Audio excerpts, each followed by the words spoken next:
Direction maintenant les États-Unis et plus précisément au New York où depuis 2008, eh bien, le créole est l'une des 6 langues officiellement parlées. Il faut dire que le créole est parlé aussi par 10 millions de personnes dans le monde. 80% des locuteurs sont des Haïtiens. La communauté haïtienne est très importante dans cette ville. C'est donc tout naturellement que le créole haïtien a été choisi pour figurer sur les documents officiels de New York. Le reportage de nos envoyés spéciaux, Nathalie Sarfati et Denis Rousseau-Caplan. New York vit depuis 2008 à la mode créole. Cette année-là, le maire, Michael Bloomberg, décide que le créole sera la 6e langue officielle. Cette décision concerne des centaines de milliers de créolophones. Elle a obligé l'administration à s'adapter. Si vous regardez à l'intérieur, ce que nous faisons, c'est de traduire les informations en différentes langues. Dans cette brochure, ici, nous avons la traduction en créole haïtien. Et l'idée, c'est de faire passer des informations aux New-Yorkais dans une langue qu'ils peuvent comprendre et qui leur permettent l'accès au programme. Hormis la traduction de formulaires, les agences municipales se sont aussi dotées d'employés maîtrisant le créole. Cette reconnaissance est le fruit d'un travail de fond mené par la diaspora haïtienne. C'est le cas de Winnie Lamour qui travaille depuis longtemps pour valoriser la langue.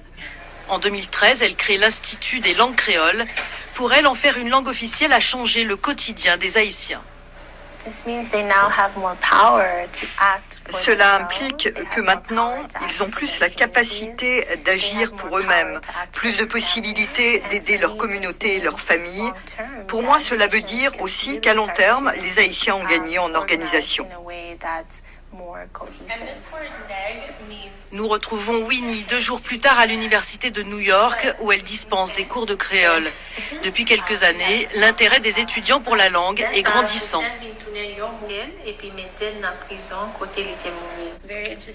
Je suis très intéressée par Haïti, par apprendre le créole et tout ce qui va avec. Pas seulement la langue, mais aussi tous les aspects culturels. New York accueille l'une des plus importantes diasporas haïtiennes et c'est dans le quartier de Brooklyn que la communauté est la plus représentée et la plus active. Pour s'en rendre compte, direction Notre-Dame du Refuge. En ce dimanche matin, l'église est pleine pour célébrer les 37 ans de la présence de la communauté haïtienne au sein de la paroisse. Ici, la messe est dite en français et en créole, les chants aussi, pour tisser les liens entre les membres de la communauté.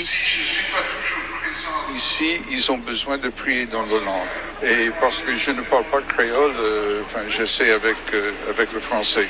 Le problème avec le français, c'est que c'est les gens qui avaient la formation française en Haïti qui parlent français.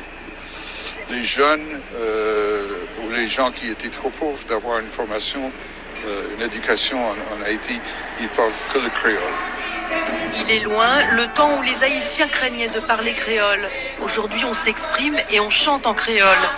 Mais avec le temps, cela risque de se perdre avec une nouvelle génération d'Haïtiens nés à New York, plus enclins à parler l'anglais.